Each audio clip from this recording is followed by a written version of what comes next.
Hi everyone, my name is Jamie Felsh. I'm a kindergarten and grade 1 teacher in Dominion City, Manitoba.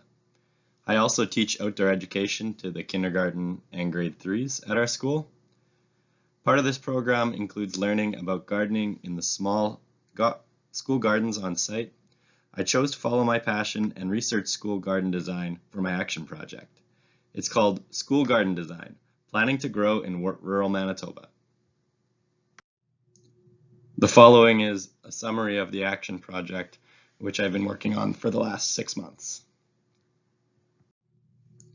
In the face of sweeping climate change and educational reform, schools need to shift towards hands-on education for sustainability to give future students the skills and attitudes that they need. This shift aligns with the motivations behind school garden-based learning: cross-curricular learning, environmental learning, local food, health, practical skills, and social development and community engagement. This study sets out to build a planning strategy for school gardens that include all members of the local school community. Considering local experiences, local expert advice, and previous literature, the study found that developing a school garden committee, setting goals, designing for local situations, planning for maintenance, and choosing plants should be completed through an inclusive approach. It provides school communities with the information necessary to plant a garden regardless of local conditions. My guiding question was, how might we design a beautiful space for food production in Manitoba that includes all members of a school community in the opportunity to learn about gardening, food choices, and well-being? I specifically asked this question because a lot of the current research on school gardens is from warm climates, and there was less for cooler climates and short growing seasons like we have here in Zone 3.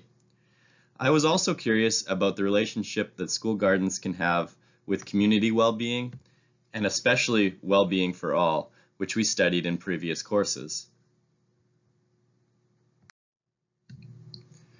The original project goals were to plan a design for a school garden based on previous literature, local expert knowledge, and experience of all school community members. As you will see, the final project goal moved away from an actual school garden design and turned into an outline that enables any school group to plan for a garden. The following were the objectives that the project needed to allow me to meet the project goal. The first one was the literature review. This one was an extensive literature review of both school garden but also community garden planning. The second one was gathering local community knowledge and experiences, which I did through surveys of local community members. The third one was consulting with Manitoba garden design experts. So I specifically targeted school garden design experts, and those were completed through an interview process. And the last one was taking all three of those previous objectives, putting them together for the creation of a planning outline. I tried to value each piece, the literature review, the local community knowledge, and the expert knowledge equally to make the planning outline useful for everyone.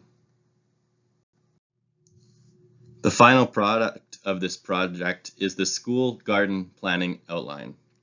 There are many examples of a school garden planning outline that already exist, so I took into account previous literature, local experiences, and school garden expert advice to create a more simplified school garden planning outline that can be used by anyone.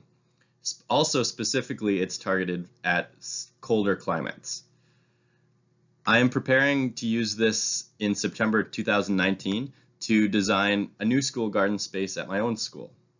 As you can see, there are 5 categories in the school garden planning outline: developing a school garden committee, setting goals, designing the garden, maintenance, and plants. The outline should be used in a linear fashion, although I found that the final 3 categories should be planned alongside each other, thinking about maintenance when you're planning your plants, but also thinking about maintenance and plants when you're creating your design.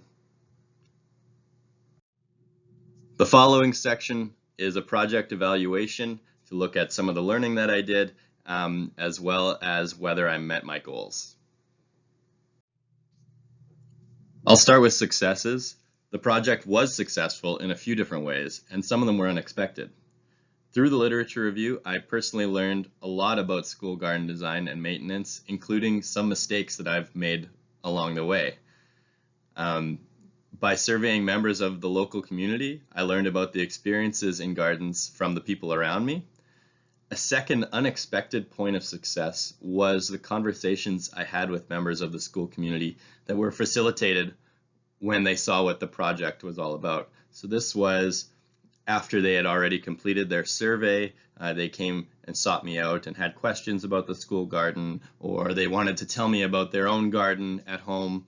And it really made some connections with people who I wasn't previously connected to through gardening. I was able to speak with local garden experts to gain insight into the planning of a school garden in Manitoba, but I also made connections with these experts for future conversations. Lastly, I was able to build an outline of how to go about planning our school garden, which will be used next year when we're making our school garden design. Although there was a lot of new learning throughout the process of the literature review and meeting experts and consulting with local people, I summed it up in 4 different things that I felt really stood out for me. The first one was school gardens need to be a community effort. One person cannot make it work. And this was a huge mistake that I've been making for years now, being the only person on our school garden committee.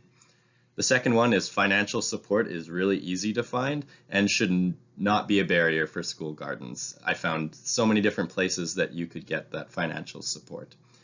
The third one was that one of the greatest barriers to school gardens in rural areas is the number of people who already have a backyard garden and don't see the value in the school one. When you think about it, a school garden is so much less efficient than, say, the acre garden that some of the farmers have on their own plot of land.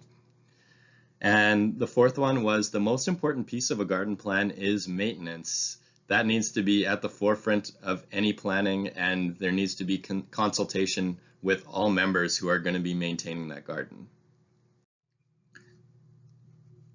A limitation of this project was it was really difficult to involve students in it.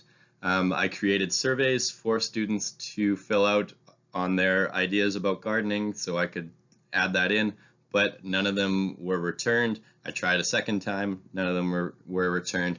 I think part of this was because they required parent consent, which stopped any students from filling out the survey, both online or at school.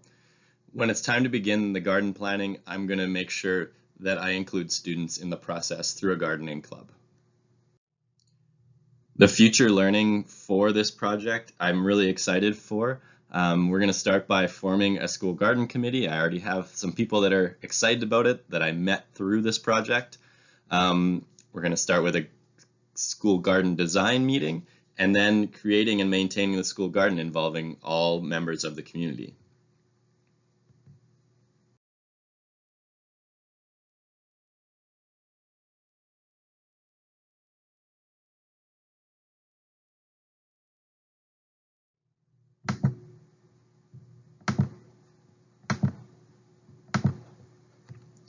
Click on the link below to check out the research study as well as any of the appendixes. This will take you to my website, and check back there for updates on the school garden plan and then the school garden after that. Thank you so much for watching. If you'd like to get in touch with me, or if you have any questions about the research, you can go to my website where you'll find links to my Instagram and my Twitter, and you can ask me from there.